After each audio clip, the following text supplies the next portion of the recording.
Welcome to the First Unitarian Universalist Congregation of Ann Arbor, Michigan.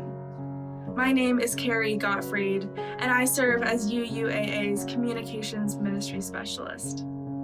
Wherever you are joining us from, we are so happy you're a part of this virtual community with us. If you're watching this on Sunday morning, we invite you to join us after the service at uuaa.org/social hour for a chance to discuss, reflect, and socialize. As it says on our website, UUAA has been a liberal religious voice in Ann Arbor since 1865. We are gathered here virtually today, a part of a long legacy of seekers looking for a spiritual home that would push us deeper into community and further towards justice.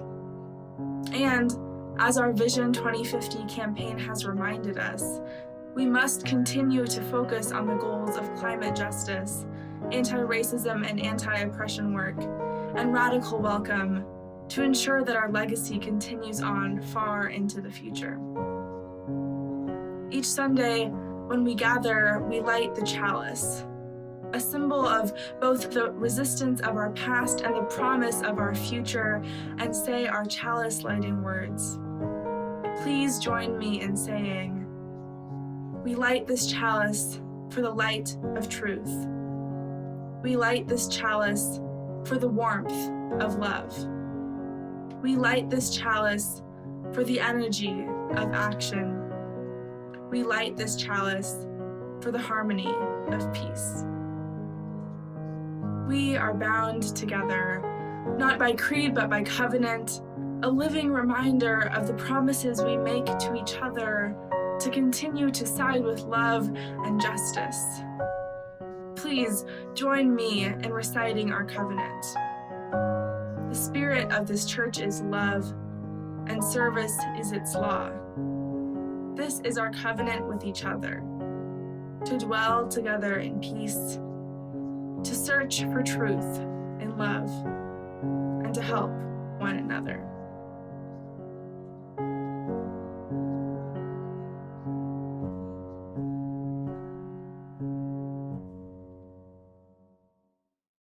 Listen, listen, listen, listen, listen, listen, listen, listen, listen, listen, more often to things than to be.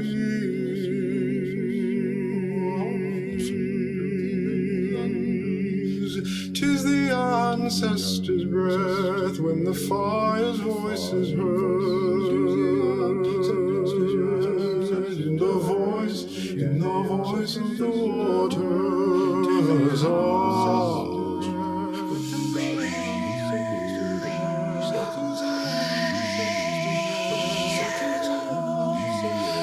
Those who have died have never left. The dead are not under the earth. They are in the rustling trees. They are in the fields. They are in the crying grass. They are in the moaning rocks. The dead are not under the earth. So listen more often to things that means. Listen more often to things than to beings. To use the ancestors' breath when the fire's voice is heard. 'Tis the ancestors' breath when the voice of the waters are.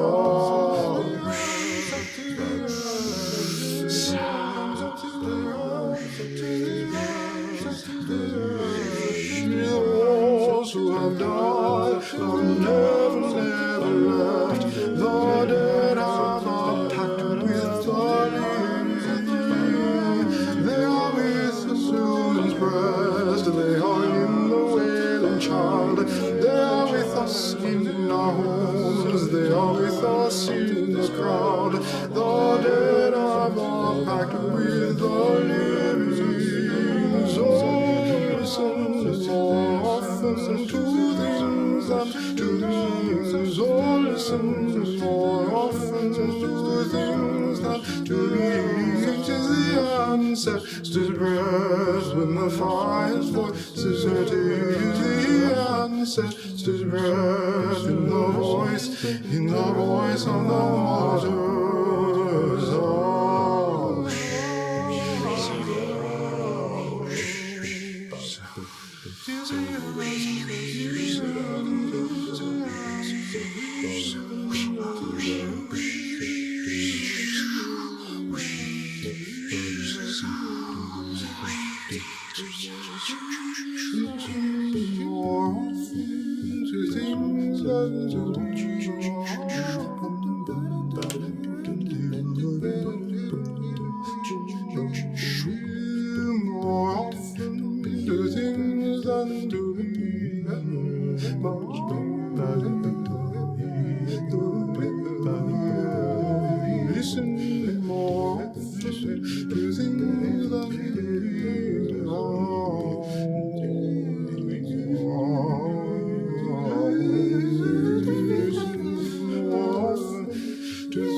When the fire's voice is heard, to the ancestors' breath in the voice of the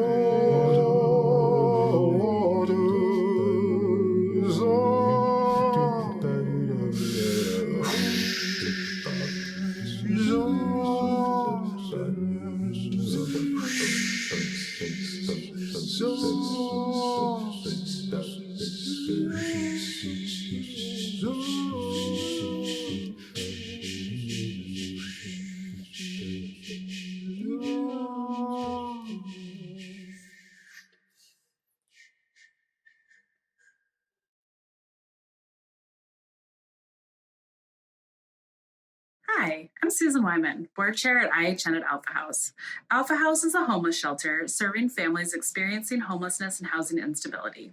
In addition to emergency shelter services, we also offer rapid rehousing and wraparound services like helping families find employment, childcare, healthcare, and other needs they might have. I'm here today to talk to you about Prop C, but first I'd like to take a minute to thank you for your ongoing dedication and volunteering at IHN and Alpha House. AAUU is one of our most dedicated volunteer organizations, and without organizations like yours, we could not continue to serve our families and the community. We often refer to the miracle at Alpha House, which is that every day warm meals show up for our families to eat, tutors show up to help children with their education, windows get replaced, walls get painted, and gardens get tended to. But of course, this isn't a miracle. It's due to organizations such as yours that put in the effort day to day to make this organization a success. So thank you. I'd like to talk to you a little bit about Prop C.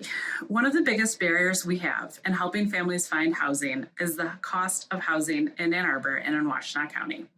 Most of our families have at least one employed individual working in their household.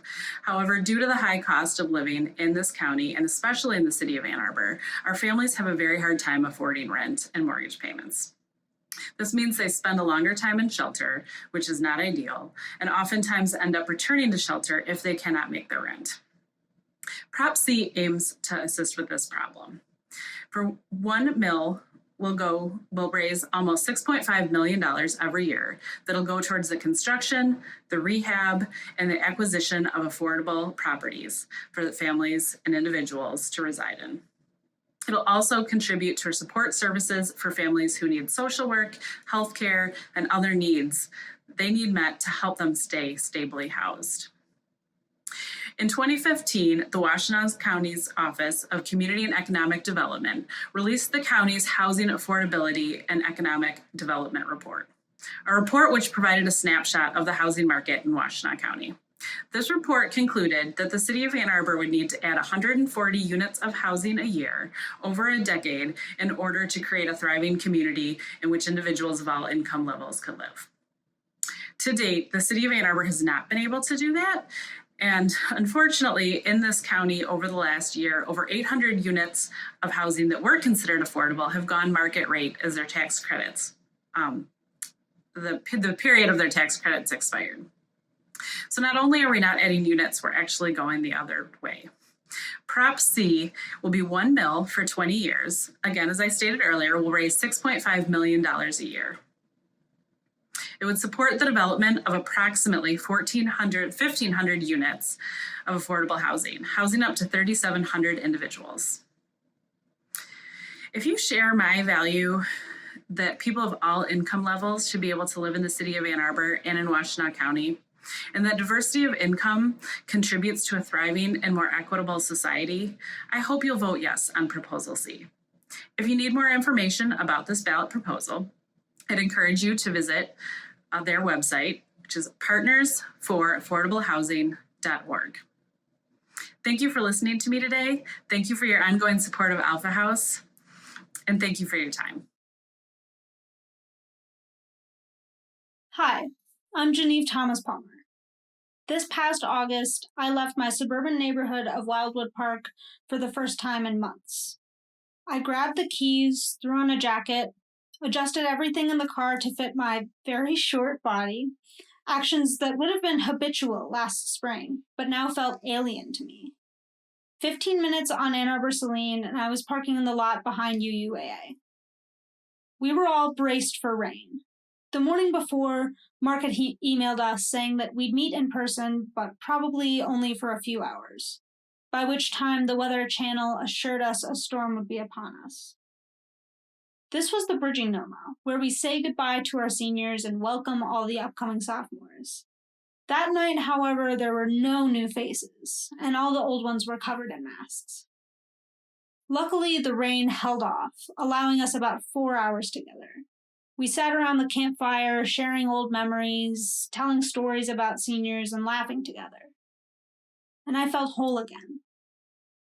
When I tell you my heart was full, that doesn't begin to describe the emotions I was feeling. My heart was literally bursting, so full of joy and of life, as well as melancholy, that I felt I could feel it inside me, struggling to stay intact.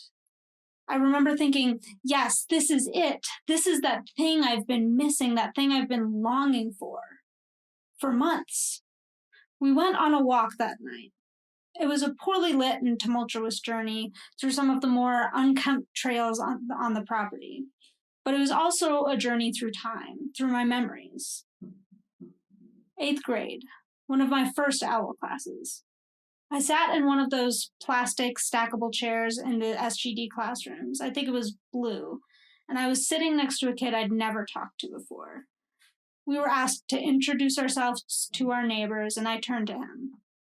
I don't remember how or why exactly, but he asked me if I was gay.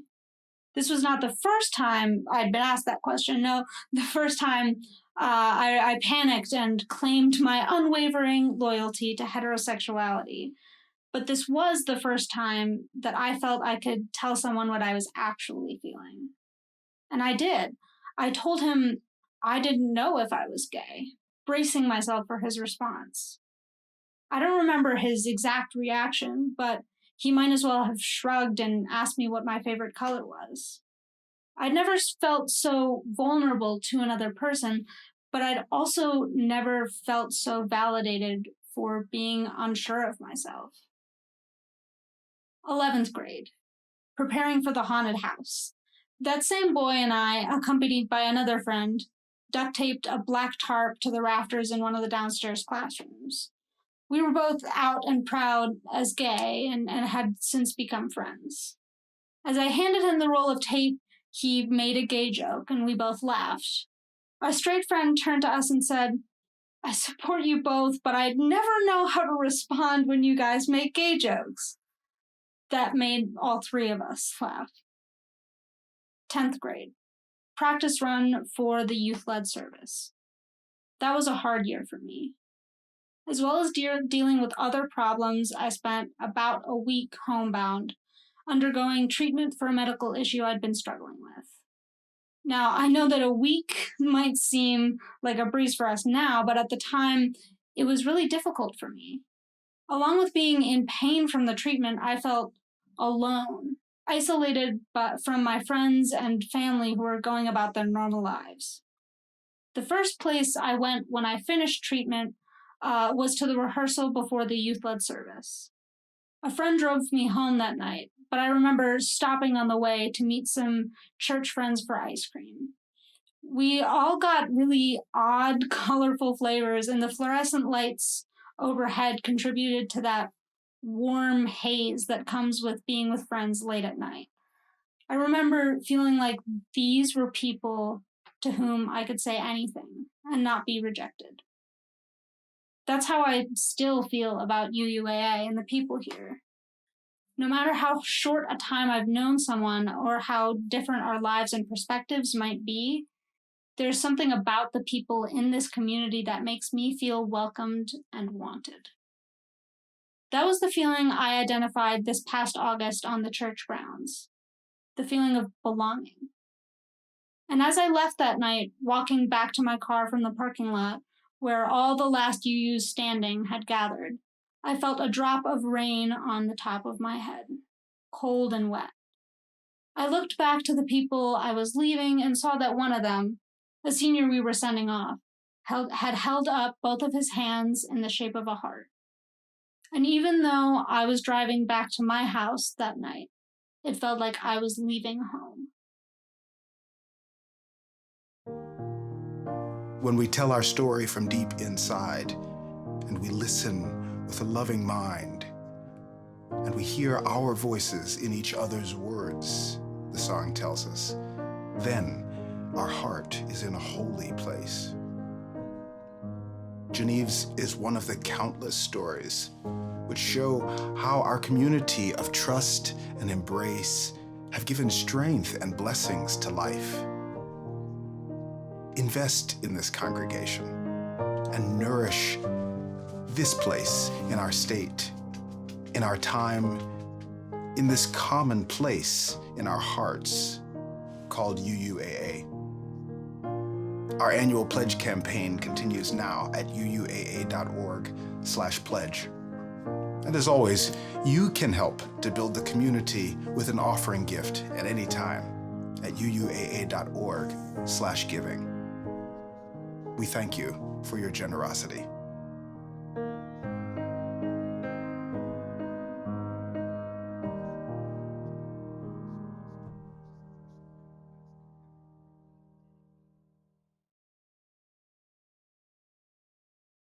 Where Are You From? By Yamila Sayed Mendez. Illustrated by Jamie Kim. Where are you from? They ask. Is your mom from here? Is your dad from there? They ask. I'm from here, from today, same as everyone else, I say. No, where are you really from? They insist. I ask Abuelo because he knows everything. And like me, he looks like he doesn't belong. Where am I from? Abuelo thinks. His eyes squint like he's looking inside his heart for an answer. You come from the Pampas, the open, free land, he says. You're from the Yaucho, brave and strong. From the brown river that cleanses and feeds the land, that gives us the grain for our bread, the milk from the cows. You're from the mountains so high they tickle Señor Cielo's belly, where the condor roosts his family and the jaguar prowls the night. But you're also from the warm blue oceans the copper warriors tried to tame, and the elegant palm trees stretch their fingers to caress. You're from hurricanes and dark storms, and a tiny singing frog that calls the island people home when the sun goes to sleep. From this land where our ancestors built a home for all, even when they were in chains because of the color of their skin. You're from the grandmothers who search for their grandchildren, waiting, always waiting in a plaza, their white handkerchiefs wrapping the sorrow of their thoughts. You're from the sunshine that lights our path in this world, and the rain that washes away our mistakes. But Abuelo, I ask, where am I really from? Abuelo laughs. You want a place? He points to his heart. You are from here, from my love and the love of all those before us. From those who dreamed of you because of a song sung under the Southern Cross, or the words in a book written under the light of the North Star. You are from all of us. I am. The end.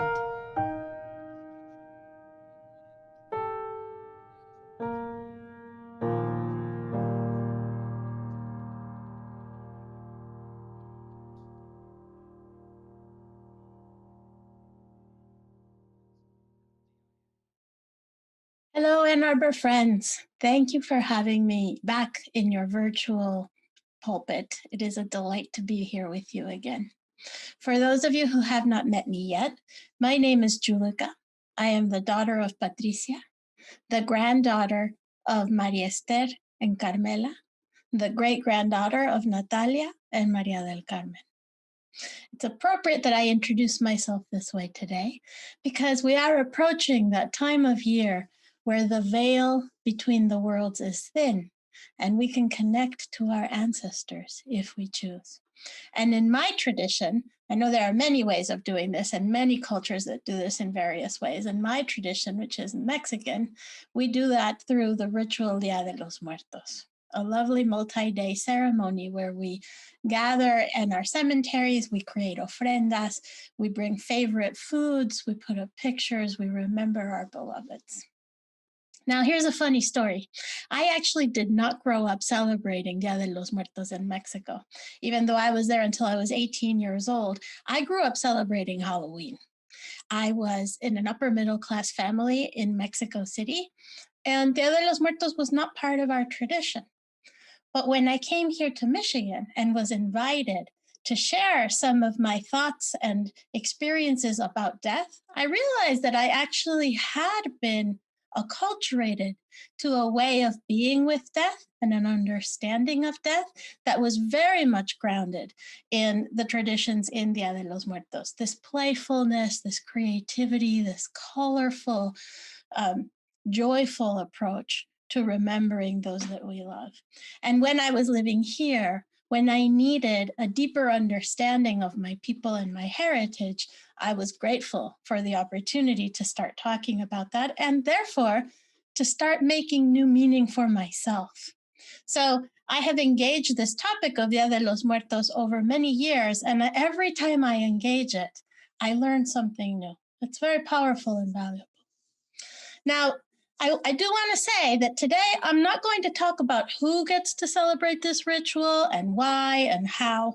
That is a message for another day, and it's a topic that I encourage you to continue to engage as we live into this commitment to the beloved community, where we show care and respect for the many different ethnicities and cultures represented among us. Today, instead, I want to talk about my relationship to my ancestors. In her beautiful song, Breaths, Dr. Isay Barnwell encourages us to listen to the objects and the things around us that embody our ancestors. And she reminds us that the dead have a pact with the living. What is this pact that my ancestors have with me and I have with them? Well, maybe some of you have seen the movie Coco about Dia de los Muertos. And if you haven't, I recommend it. It's delightful, it's respectful, it's very funny, it's very, very pretty. It's really enjoyable. Those of you who have seen it will remember that one of the key pacts that we make with our ancestors is that we must place their photograph on the ofrenda, the altar that we create. That photograph is a way of keeping their memory alive, but it's also literally their passport. It is the way that they are allowed to leave the land of the dead and come visit us in spirit during those few days of celebration. It has been very important for me as I have continued my life here in the United States to name and remember my ancestors. It has been especially helpful in the past few months and in this year, because when I name my ancestors and when I connect to them, I remember that they survived equally or more difficult times. They made it. I'm going to make it too. And that really helps me. That helps me feel more grounded. That helps me feel more trustful. That helps me feel more willing to do the next thing that I need to do to fight the good fight. But I want to say that it is also more complicated than that. There is a reason that I chose to emigrate to the United States and to make a home and grow a family here and not in Mexico. So here is my truth. I came to the United States to go to college, and I came out of the closet, and I became a young feminist. And I had a bunch of different experiences that helped me get to know me and to become myself more. And then I went back to Mexico and I got a job and I couldn't fit in. It didn't work anymore. It wasn't the place where I could be all of myself. Very much like the protagonist in Coco Miguel, I felt a conflict between my full self-expression, who I wanted to be, and what I felt was the expectation of my family and of my culture of who I should be and how I should live. And that was hard. And I know I'm not alone. I know that many immigrants have that challenge of leaving and then not being able to come home again, not finding home the way that we left it because we ourselves have changed. I also want to acknowledge that there are other ways that our relationship to our ancestors can be complicated. Some of us just don't know our lineage. Some of us were adopted transracially and transnationally. Some of us have left our family of origin as a choice to heal and to thrive, to move away from systems of abuse or unhealth. Some of us know that our lineage is one of privilege and one that disregarded justice and equity. How do we handle that? How do we handle the complication of the relationship? I say we handle it with imagination, with creativity and joy, seeking the story that helps us feel stronger in our values, more clear in our convictions. So, for example, I never came out to my grandmother, but I remember her very vividly telling me, and she would raise her fingers, like one finger and then the pinky finger. She would raise her finger and she would shake it at me. She would say, no, mijita, no, mijita. Aunque te quieran en el vestido rosa, si tú quieres el vestido azul, te pones el vestido azul. Which is, no, sweetie. It doesn't matter if they want you to wear the pink dress. If you want to wear the blue dress, you wear the blue dress. And so maybe she knew. Maybe she knew something, or maybe she just wanted me to be me. Kind of like a you do, you boo. I think that's what she was saying. And so even though I didn't come out to her, I think she still wanted the best for me. She wanted me to be as happy as I could. And that is the story that I choose to live into and the story that I choose to lift up. Not the part where she wouldn't have been able to handle it or that she would have disagreed, but that ultimately she wants me to be happy and that she is smiling down on me now because I have followed the path that has given me more happiness and more joy. I believe that our ancestors would want us to redeem them, to redeem their hard work, to redeem their sacrifices. They worked hard to make it so that we could be well. And so our job is to be well.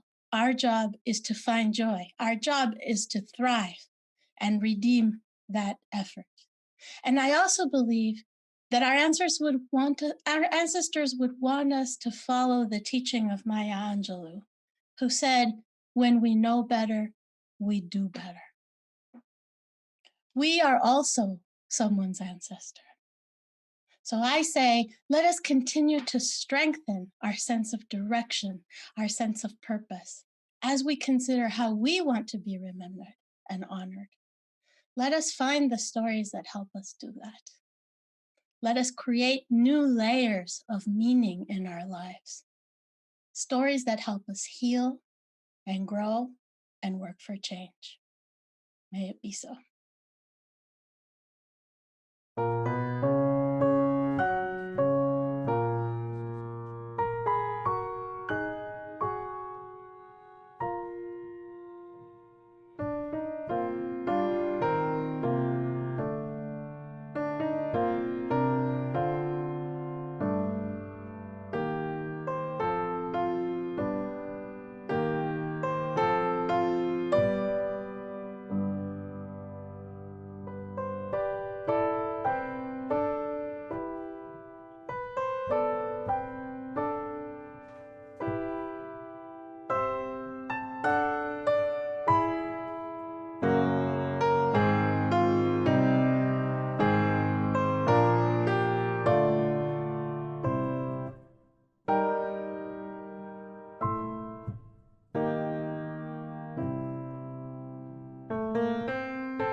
It makes a difference when we make time to be with one another, so I hope you will join us for Social Hour, UUAA.org/social hour.